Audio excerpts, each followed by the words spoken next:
शिव जी कहते हैं, जो ज़्यादा चिंता करते हैं वो ये कहानी अवश्य सुने, जीवन बदल देगी।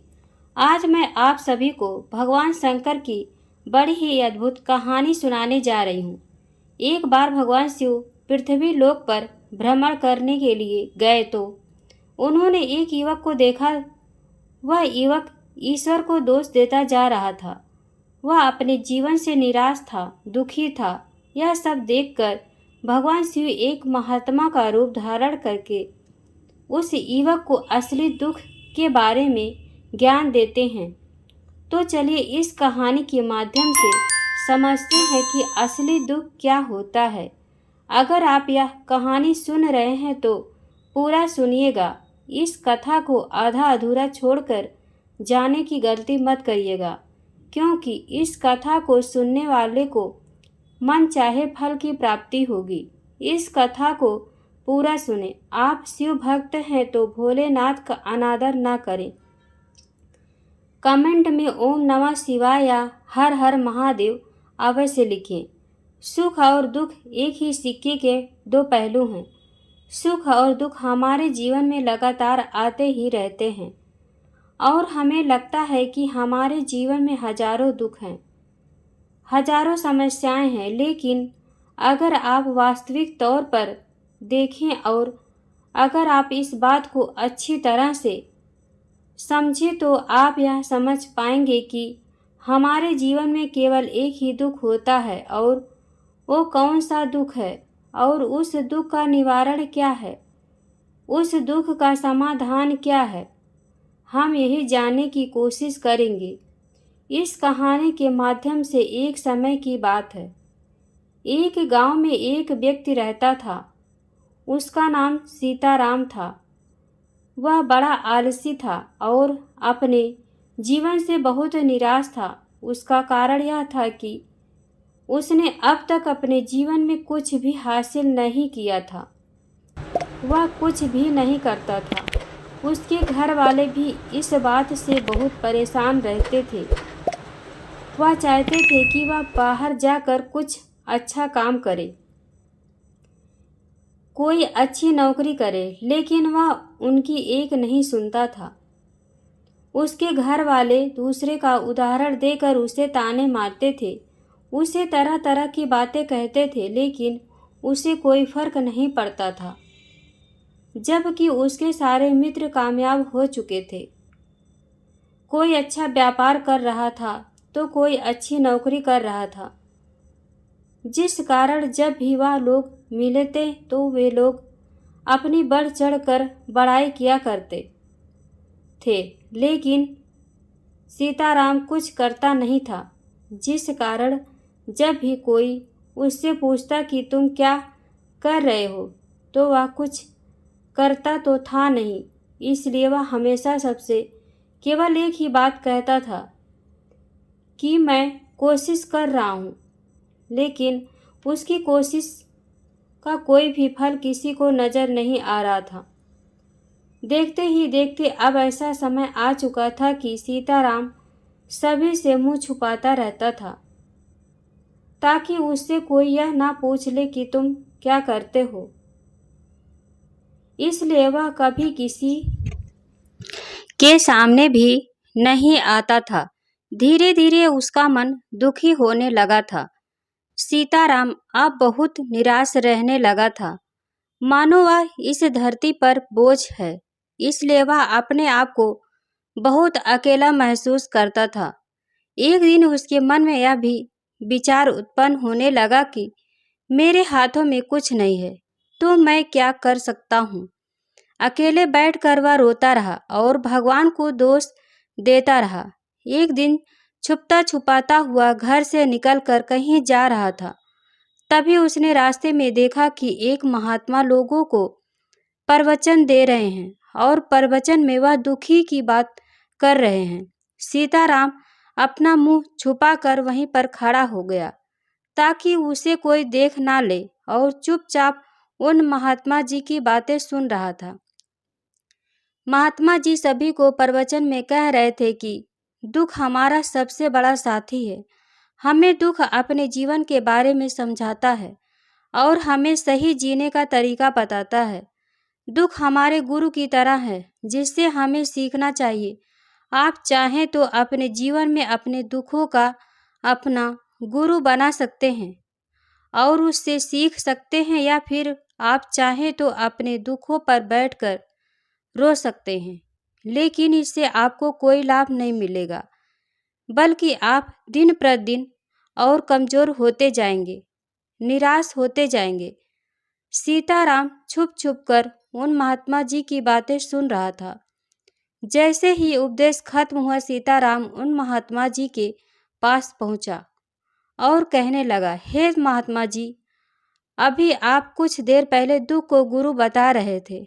आप कह रहे थे कि दुखों से हमें सीखना चाहिए, हमें उन्हें अपना गुरु बनाना चाहिए, लेकिन मैं भी तो अपने दुखों से परेशान हूँ, अपने जीवन से परेशान हूँ। मैंने अब तक जो दुख झेले हैं, मुझे तो कभी ऐसा प्रतीत नहीं हुआ कि मेरे दुख मुझे कुछ सिखा रहे हैं, बल्कि मुझे तो हमेशा यही लगता है कि वह मुझे पीड़ा दे रहे हैं, तकलीफ दे रहे हैं। और दुख की पीड़ा बहुत भयंकर होती है। ऐसा लगता है जैसे अब इसके बाद हमारा जीवन समाप्त हो जाएगा, इसके बाद हमें कुछ नहीं मिलने वाला, और यहाँ तक कि हमें मृत्यु भी उसके सामने कम लगने लगती है। जब लोग ताने मारते हैं, जब लोग यह कहते हैं कि तुम क्या कर रहे हो, तो मन को बहुत ठेस पहुँचती है और मैं उनसे कुछ नहीं कह पाता हूँ। सीताराम की बातों को सुनकर महात्मा जी कहते हैं, बेटा, तुम्हें क्या दुख है और तुम दुख के बारे में ऐसी बातें क्यों कर रहे हो? सीताराम ने अपने ऊपर बीती हुई सारी बातें उन महात्मा जी को बता दी और कहने लगा, हे महात्मा, क्या आपके पास मेरे दुख का कोई समाधान है?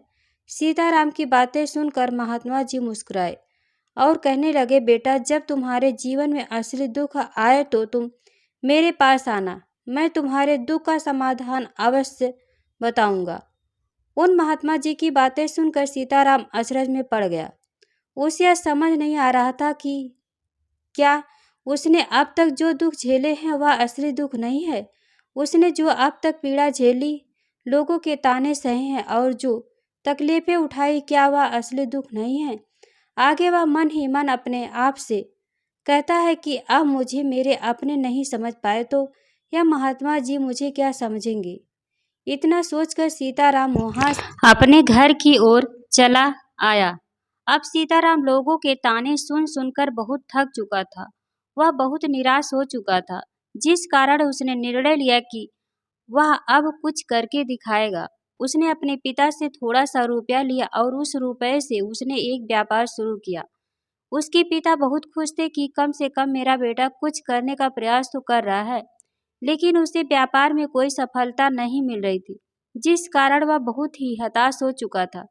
सीताराम को यह समझ नहीं आ रहा था कि वह क्या करे, किस तरह से अपने व्यापार को आगे बढ़ाए। तभी उसके पिता ने उसकी कहा, बेटा, कोई बात नहीं, इसी तरह से प्रयास करते रहो, आज नहीं तो कल सफलता अवश्य मिलेगी। सीताराम ने अपने पिता की बात मानी। सीताराम अब अपने व्यापार में और भी कड़ी मेहनत करने लगा। धीरे धीरे उसे सफलता मिलने लगी और फिर उसने रफ्तार पकड़ ली। देखते ही देखते केवल 2 साल के अंदर वह एक बहुत बड़ा व्यापारी बन गया। अब उसके पास धन दौलत की कोई कमी नहीं थी। जो लोग सीताराम को पहले ना पसंद किया करते थे, वही लोग अब उसे पसंद करते थे, उसकी चिंता करते थे, उसके कार्यों की सराहना करते थे। उसके माता पिता भी अब अपने बेटे से बहुत खुश थे और उसकी सफलता से अत्यंत प्रसन्न भी थे। धीरे धीरे सीताराम के मित्रों की संख्या लगातार बढ़ती जा रही थी। सीताराम के कुछ मित्रों ने उसे यह भी सलाह दी कि उसे अपना व्यापार और तेजी से बढ़ाना चाहिए, उसे अपने व्यापार को और फैलाना चाहिए। जब तुम आज केवल इस नगर के सबसे बड़े व्यापारी हो, तब तुम इतना खुश हो, तुम्हारे साथ बहुत सारे लोग हैं। वहीं पर तुम सोचो कि जब तुम इस राज्य के सबसे बड़े व्यापारी बन जाओगे, तब तुम्हारे यहाँ पर लोगों की भीड़ लग जाएगी। लोग तुमसे मिलने के लिए समय निकालेंगे, यहाँ तक कि इस राज्य का राजा भी तुमसे मिलना चाहेगा। तुम्हारी तारीफ करेगा और यदि कभी ऐसी जरूरत आ पड़ी तो वह तुमसे धन भी उधार लेने के लिए अवश्य आएगा।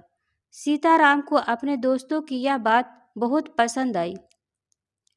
सीताराम ने सोचा कि मेरे मित्र सही कह रहे हैं, मुझे अपने व्यापार को और बढ़ा करना चाहिए और फैलाना चाहिए, तभी तो हर कोई मेरे बारे में जान सकेगा, हर कोई मुझे पहचान सकेगा।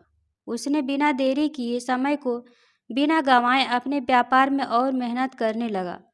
लेकिन अब की बार उसने अब मन में धैर्य नहीं था, जिस कारण उसने कुछ अनुचित कदम उठाए ताकि उसका व्यापार जल्दी से जल्दी और बड़ा हो जाए। उसने कई लोगों से अधिक मात्रा में धन उधार ले लिया, जिससे उसके ऊपर काफ़ी कर्ज बढ़ चुका था। और इतना ही नहीं, वह यहाँ पर नहीं रुका। उसने अधिक से अधिक मुनाफा कमाने के चक्कर में अपने माल की गुणवत्ता को भी खराब कर दिया, जिससे अब उसके माल में वह बात नहीं रह गई थी जो पहले हुआ करती थी। लेकिन वह अपने मित्र की बात सुनता रहा। जैसा उसके मित्र कहते थे वैसा ही करता चला जा रहा था, यह तक कि उसने अपने व्यापार को और भी तीव्रता से बढ़ाने के लिए अपने दूसरे छोटे व्यापारियों के खिलाफ षड्यंत्र भी रचना शुरू कर दिया, जिस कारण उसके मन में अब पहले जैसा वह सुकून नहीं था। उसे अब रातों को नींद नहीं आती थी। अब उसके मन में केवल एक ही विचार रहता था, किस तरह से उसका व्यापार पूरे राज्य में फैल जाए और वह इस राज्य का सबसे बड़ा व्यापारी बन जाए। इसलिए वह दिन रात केवल इसी मेहनत में लगा रहता कि उसका व्यापार जल्दी से जल्दी और बड़ा हो जाए। सीताराम के पास नौकर चाकर सभी सुख सुविधाएं थी, लेकिन उसके बावजूद भी उन चीज़ों का लाभ नहीं उठा पा रहा था, क्योंकि उसका पूरा ध्यान केवल अपने व्यापार की ओर उन्नति पर ले जाना था। एक दिन सीताराम एक मार्ग से होकर गुजर रहा था। तभी रास्ते में सीताराम को उन महात्मा का आश्रम दिखाई पड़ा। यह देखकर वह उन महात्मा जी के पास गया और उनसे कहने लगा, हे महात्मा जी, आपने कहा था कि जब मेरे जीवन में कोई असली दुख आए तब मैं आपके पास आऊं। आज इसलिए मैं यहाँ पर आया हूँ। आज मैं बहुत दुखी हूँ। मैं रातों को सो नहीं पाता। मेरे पास सब कुछ होते हुए भी मैं उनका लुत्फ नहीं उठा पाता। उसने अपनी सारी बातें महात्मा जी को बताई। महात्मा जी सीताराम से कहते हैं, बेटा, जब तुम पहली बार आए थे तब भी तुम बहुत दुखी थे, लेकिन तब तुमने अपने दुख से क्या सीखा? महात्मा जी की बातें सुनकर सीताराम बोला, हे महात्मा जी, जब मैं अपने जीवन में कुछ नहीं कर पा रहा था तब मैंने अपने दुखों से यही सीखा था कि केवल सोचने मात्र से कुछ नहीं होगा। उसके जब तक मैं अपने कार्य को सफल नहीं कर लेता, जब तक मैं अपने लक्ष्य तक नहीं पहुंच जाता, तब तक मैं इस कार्य को करता रहूँगा। मैं इस कार्य में अवश्य सफल होकर रहूँगा, क्योंकि लोग केवल सफल हो लोगों को महत्व देते हैं, उनके कर्मों को नहीं। सीताराम की यह सारी बातें सुनकर वह महात्मा जी कहने लगे, बेटा, जब तुम्हारे जीवन में असली दुख आए तब तुम मेरे पास आना। मैं तुम्हारी समस्या का समाधान अवश्य करूँगा। इतना कहकर महात्मा जी वहाँ से चले गए। सीताराम फिर से उनकी बातें सुनकर आश्चर्यचकित रह गया। उसे अभी यह समझ नहीं आ रहा था कि उसने जो तकलीफें अभी तक झेली है, क्या यह असली दुख नहीं है? सीताराम के मन में एक सवाल उत्पन्न होने लगा कि असली दुख क्या है और इसकी पहचान क्या है, और मुझे कैसे पता चलेगा कि इस समय मैं असली दुख में हूँ। लेकिन उससे कुछ नहीं कहा। तभी वह महात्मा सीताराम के पास एक बड़ा सा घड़ा लेकर पहुंच जाते हैं। उस घड़े के अंदर सोने के सिक्के थे। उस घड़े को देते हुए महात्मा सीताराम से कहते हैं, बेटा, तुम इसे उस पेड़ के नीचे मिट्टी में दबा दो, क्योंकि यह मेरे किसी काम का नहीं है। जब मुझे इसकी जरूरत पड़ेगी तब मैं वहां से खोद कर इसे निकालूंगा, लेकिन अभी के लिए इसे वहां पर मिट्टी के नीचे दबा दो। सीताराम ने महात्मा जी की बात मान ली और वह घड़ा मिट्टी में दबा दिया। इतना सब करके सीताराम उन महात्मा जी को प्रणाम करता है और वहां से वापस अपने घर की ओर लौट जाता है। धीरे धीरे समय बीतता गया। समय के साथ साथ सीताराम व्यापार में और भी ज्यादा उन्नति कर चुका था, लेकिन माल की गुणवत्ता अच्छी न होने के कारण अब उसके व्यापार में घाटा होने लगा और धीरे धीरे ऐसा समय आया कि उसका व्यापार पूरी तरह से चौपट हो गया। अब उसके पास कुछ नहीं बचा था। सीताराम ने अपने दोस्तों से जो कर्ज लिए थे वो कर्ज भी उसे चुकाने थे, लेकिन सीताराम यह सोचकर निश्चिंत था कि उसने वह कर्ज अपने मित्रों से लिए हैं, जिस कारण वह उन्हें लौटाने में थोड़ी देर अवश्य कर सकता है। वह तो यह सोच रहा था कि उसके मित्र उसका बुरा समय में पर साथ देंगे, लेकिन सबसे पहले उसके मित्र ही उसे अपना कर्ज वापस लौटाने की मांग करने लगे। तब सीताराम को एहसास हुआ कि कोई भी अपना नहीं है। उसने अपने मित्रों से उस कर्ज को लौटाने के लिए थोड़ी सी मोहलत मांगी, लेकिन सीताराम के किसी भी मित्र ने उसे कर्ज को लौटाने के लिए मोहलत नहीं दी, बल्कि वे लोग उसे जान से मारने की धमकी देने लगे। अपने मित्रों के मुंह से यह सब सुनकर सीताराम बहुत ही आश्चर्यचकित रह गया। वह जो कुछ सोच रहा था उसके साथ सब कुछ उल्टा हो रहा था। व्यापार के चलते उसके बहुत मित्र और शुभचिंतक बने थे, पर वह सब उससे दूर जाने लगे। हर कोई उससे पीछा छुड़ाना चाहता था, कोई भी उसका साथ नहीं देना चाहता था। धीरे धीरे उसकी सारी संपत्ति नीलाम हो गई। अब उसके पास कुछ नहीं बचा था। वह सड़क पर आ चुका था। एक दिन सीताराम ने अपने पिताजी से कहा, पिताजी, मेरी मदद कीजिए, मेरे ऊपर बहुत कर्ज है, मुझे उसे लौटाना है, कृपा करके मुझे थोड़ा सा धन दे दीजिए। इस पर सीताराम के पिता ने सीताराम से कहा, बेटा, मेरे पास यही एक छोटा सा घर है, अगर यह अभी मैं तुम्हें दे दूं तो मैं और तुम्हारी माँ कहाँ रहेंगे? हमें भी दर दर की ठोकरें खानी पड़ेगी। ले देकर अब हमारे पास केवल यही संपत्ति बची हुई है, इसलिए मैं तुमसे क्षमा मांगता हूँ। अपने माता पिता के मुख से यह सुनकर सीताराम चुपचाप वहां से चला आया और मन ही मन वह सोच रहा था कि मेरे पास अब कुछ नहीं बचा है। मेरे पास जो कुछ था वह सब कुछ तो लूट चुका है। मेरा सब कुछ तो अब बर्बाद हो चुका है। भला अब मैं जीकर भी क्या करूँगा? अब मेरे पास केवल एक ही रास्ता है जिससे मैं अपने कर्जदारों से अपना पीछा छुड़ा सकता हूँ। यह सोचकर हुआ वह एक ऊंची पहाड़ी की ओर पहुंचा। वह पहाड़ी पर चढ़ने ही वाला था कि तभी उसे याद आया कि उन महात्मा जी ने कहा था कि जब तुम पर असली दुख आए तभी तुम मेरे पास आना, मैं तुम्हारी समस्या का समाधान अवश्य करूंगा। यह सोचकर सीताराम के मन में एक बार फिर उम्मीद की लहर दौड़ पड़ी। सीताराम दौड़ता हुआ उन महात्मा जी के पास पहुंचा और सीताराम ने उन्हें प्रणाम करके अपने ऊपर बीती हुई हर एक बात उन्हें बता दी और कहने लगा, हे महात्मा, आपने कहा था कि जब मेरे ऊपर असली दुख आए तब आप उसका समाधान अवश्य करेंगे। तभी वह महात्मा जी सीताराम की इस बात को सुनकर मुस्कुराने लगे और कहते हैं, बेटा, कहाँ है असली दुख? जब तुम्हारे जीवन में असली दुख आएगा तो मैं उसका समाधान अवश्य करूँगा।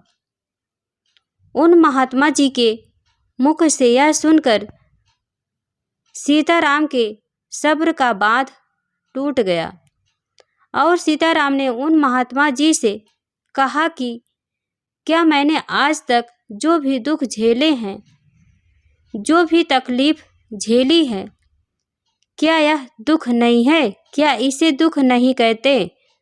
तभी वह महात्मा सीताराम से कहते हैं, बेटा, पहले तुम मुझे यह बताओ कि तुमने अपने दुख से क्या सीखा है।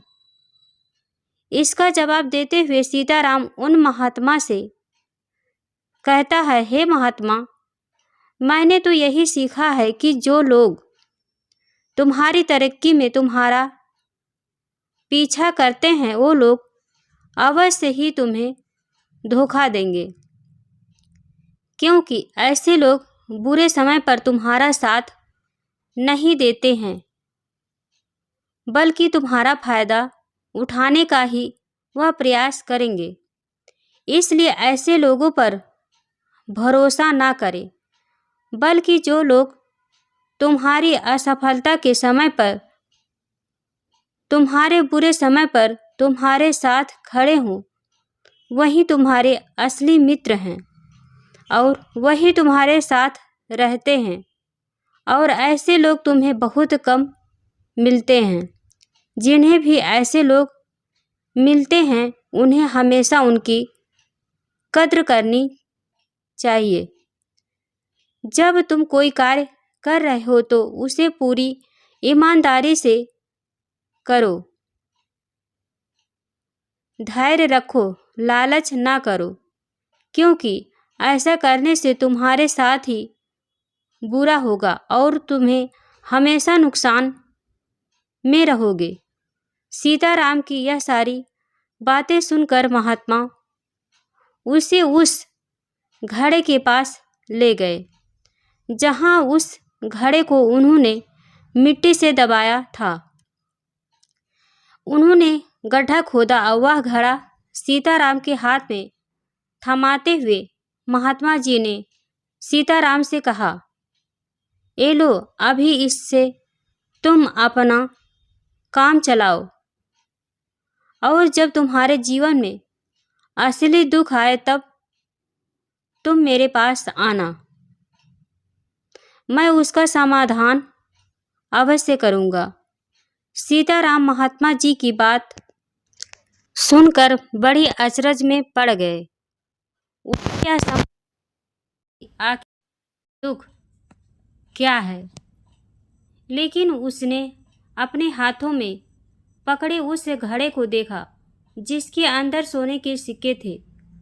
यह देखकर उसे मन ही मन यह लगा कि चलो अब तो थोड़ी सी राहत अवश्य हो जाएगी।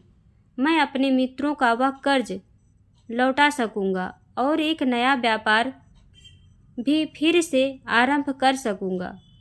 यही सोचते हुए सीताराम ने उन साधु महात्मा को प्रणाम किया, उनका धन्यवाद किया और वहां से चल पड़ा।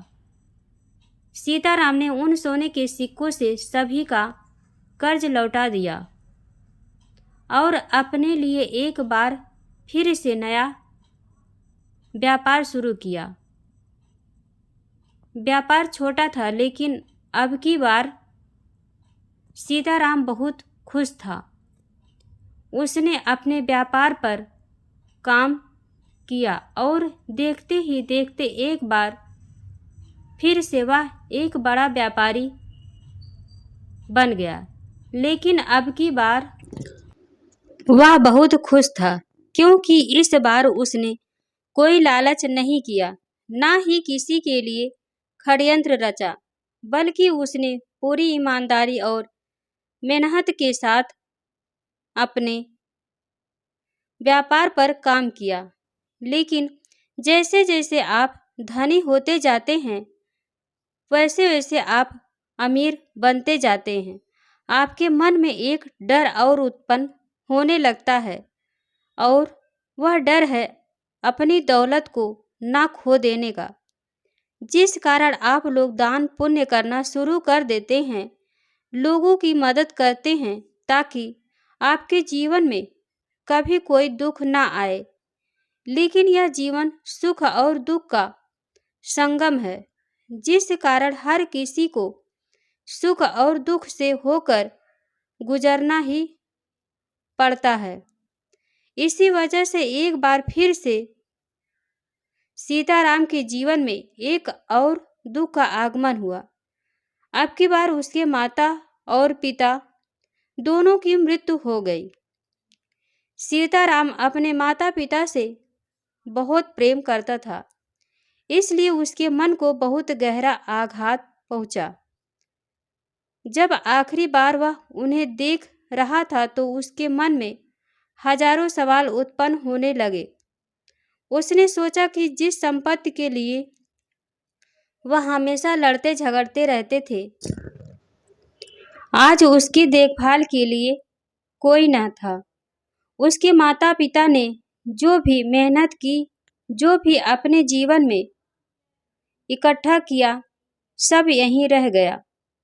लेकिन अब सब कुछ खत्म हो चुका था। सीताराम का मन अब बहुत बेचैन हो रहा था। उसके मन में हजारों सवाल उत्पन्न हो रहे थे और वह अपने आप को बहुत अकेला महसूस कर रहा था। उसे बहुत खाली समय महसूस हो रहा था। उसने इधर उधर देखा लेकिन उसे कुछ समझ नहीं आया। तभी उसे उन महात्मा जी की याद आई। वह तुरंत ही भागा भागा उन महात्मा के पास पहुंचा। उसे देखते ही उन महात्मा ने सीताराम से पूछा, क्या बात है बेटा, कोई फिर से दुख आ पड़ा क्या? तभी सीताराम ने कहा, नहीं गुरुदेव, अब तो सब ठीक है, लेकिन आज मेरे माता पिता की मृत्यु हो गई और मैं बहुत अकेला महसूस कर रहा हूँ। मैं बहुत दुखी महसूस कर रहा हूँ। महात्मा जी सीताराम से कहते हैं, बेटा, इसमें दुखी होने वाली क्या बात है? यह तो जीवन है। यहाँ पर कोई भी रहने नहीं आया है और ना ही कोई रहेगा। हम सब एक न एक दिन मृत्यु को प्राप्त हो ही जाएंगे और मृत्यु कब आएगी यह किसी को नहीं पता। हो सकता है कि तुम्हारी मृत्यु कल ही हो जाए। मैं तो अभी जवान हूँ और मुझे तो अभी अपनी पूरी उम्र जीना है। मैं तो कुछ करना चाहता हूँ और आप कह रहे हैं कि मैं कभी भी मृत्यु को प्राप्त हो सकता हूँ। मृत्यु कभी किसी को उम्र देखकर नहीं आती और ना ही किसी को बता कर आती है। सारी बातें सुनकर सीताराम और भी ज्यादा बेचैन हो गया और वह चुपचाप वहां से चला आया। उसके मन का वह खालीपन अभी वैसे ही था। सीताराम अपने आप को बहुत अकेला महसूस कर रहा था। उसके बाद से उसका मन अपने व्यापार में भी नहीं लग रहा था। जब भी वह कोई कार्य करने लगता तो उसके मन में बहुत सारे प्रश्न उठने लगते कि वह क्या कर रहा है, क्यों कर रहा है और उसने इस कार्य को क्यों किया। उसके मन में अब एक और प्रश्न उत्पन्न होने लगा था कि क्या हम यहाँ पर केवल इसलिए आते हैं कि इस जीवन को भोगे और एक दिन मृत्यु को प्राप्त हो जाए। जीवन का असली मतलब क्या है? उसने कई विद्वानों से पूछा। अपनी तरफ से जो भी मुमकिन हो सकता था खोजबीन की, लेकिन उसे कोई संतोषपूर्ण जवाब नहीं मिल पा रहा था। और जब उसे कोई जवाब नहीं मिला तो उसका दुख और भी बढ़ गया, जिस कारण उसके मन की बेचैनी और भी बढ़ चुकी थी और उसे यह समझ नहीं आ रहा था कि वह क्या करे, कहाँ जाए, किससे पूछे। तभी उसे फिर से उन महात्मा जी की याद आई। सीताराम फिर से उन महात्मा जी के पास पहुंचा और उसने अपने मन की सारी बातें उन महात्मा जी को बताई। महात्मा जी सीताराम से कहते हैं, बेटा, आज पहली बार तुम्हारे जीवन में असली दुख उत्पन्न हुआ है, जिसे हम दुख कह सकते हैं, जो दुख कहलाने लायक है कि हमें पता ही नहीं कि हम क्या कर रहे हैं, कहाँ जा रहे हैं, क्यों जा रहे हैं, वह कौन है, क्या है, क्यों है, हम क्या करना चाहते हैं। तभी सीताराम उन महात्मा से कहता है, हे महात्मा जी, आप मेरे इस दुख का निवारण कीजिए। महात्मा जी सीताराम से कहते हैं, हम सबके अंदर क्रोध, लालच, लोभ जैसी कई वासनाएं हमारे अंदर घर करके बैठ जाती है, जिस कारण हम अपने जीवन को टुकड़ों में जीते हैं और हमारी चेतना कभी एक नहीं हो पाती। हम कभी एक जगह सोच नहीं पाते, समझ नहीं पाते और हमारी ऊर्जा शक्ति भी पूरी तरह छिन्न भिन्न हो जाती है।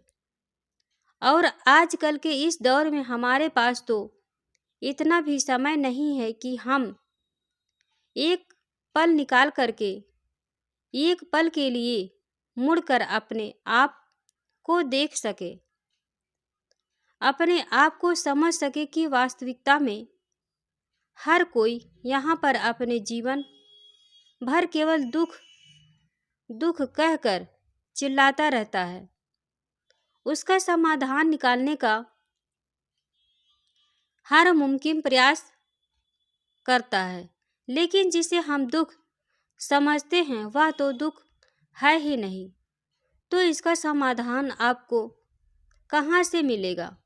यह तो परिस्थितियाँ हैं, समझते हैं, अपने आप को तकलीफ में समझते हैं। जैसे ही हम एक परिस्थिति से निकलते हैं, हम किसी दूसरी परिस्थिति में फंस कर रह जाते हैं। जिस प्रकार हम पहली समस्या का सामना करते हैं, उसी प्रकार हम दूसरी समस्या का भी सामना करते रह जाते हैं। और जब हम इन परिस्थितियों से हार मान लेते हैं, जब हमें लगता है कि अब हमारे सामने कोई रास्ता नहीं बचा, तब हमारे सामने हमें केवल एक ही रास्ता नजर आता है और वह है मृत्यु। लेकिन यह कोई समाधान नहीं है, यह कोई रास्ता नहीं है। इसलिए यदि आप सचमुच अपनी समस्याओं का समाधान चाहते हैं तो अपने आप को इकट्ठा करना सीखें, अपनी ऊर्जा को इकट्ठा कीजिए और अपने ऊपर ध्यान लगाकर मृत्यु से पहले अपने आप को पहचानो, अपने आप को जानो, अपने आप को बिखरने मत दो। तभी सीताराम उन महात्मा जी से कहता है, हे गुरुदेव, क्या फिर हमें इस जीवन को नहीं जीना चाहिए? क्या हमें अपनी इच्छाओं को पूरा नहीं करना चाहिए? महात्मा जी सीताराम से कहते हैं, बेटा, हमें किसी से भी लगाव नहीं रखना चाहिए। हमें अपनी इच्छाओं को मार देना चाहिए। हमें ज़्यादा संपत्ति इकट्ठा नहीं करनी चाहिए, क्योंकि हम मनुष्य की इच्छाएं, कामनाएं ऐसी होती हैं जैसे मानो कि एक पर्वत से गिरता हुआ झरना, जिस पर किसी का नियंत्रण नहीं है सिवाय देखते रहने के और परेशान होने के। लेकिन जब तुम अपने ऊपर ध्यान देने लगते हो, तब तुम अपने आप को पहचान जाते हो, समझ जाते हो, तब तुम इस पर नियंत्रण पा सकते हो। तब इच्छाएं भी तुम्हारे बस में होती हैं और यदि तुम चाहो तो उन इच्छाओं की पूर्ति अवश्य कर सकते हो। महात्मा जी की यह सभी बातें सुनकर सीताराम ने महात्मा जी से कहा, हे गुरुदेव, आपका बहुत बहुत धन्यवाद। आपने मेरी सबसे बड़ी समस्या का समाधान आज कर दिया है। मैं आज से अपने आप को एकाग्रचित करूँगा। गुरुदेव, मानव शरीर में बहुत ऊर्जा है, बहुत शक्ति है, पर वह बेकार है के कामों में लग जाती है, जिस कारण हमारा जीवन भी बेकार की चीज़ों में लगा रहता है। लेकिन हम कभी भी इस पर अपना ध्यान नहीं देते, हम कभी भी अपनी ऊर्जा को केंद्रित नहीं करते। हमारा जीवन भी कुछ ऐसा ही है। हम अपने जीवन में हमेशा ऊपर वाले से सवाल करते रहते हैं कि हमारे जीवन में इतना दुख क्यों है, हम सभी के मन जीवन में इतना दुख क्यों है।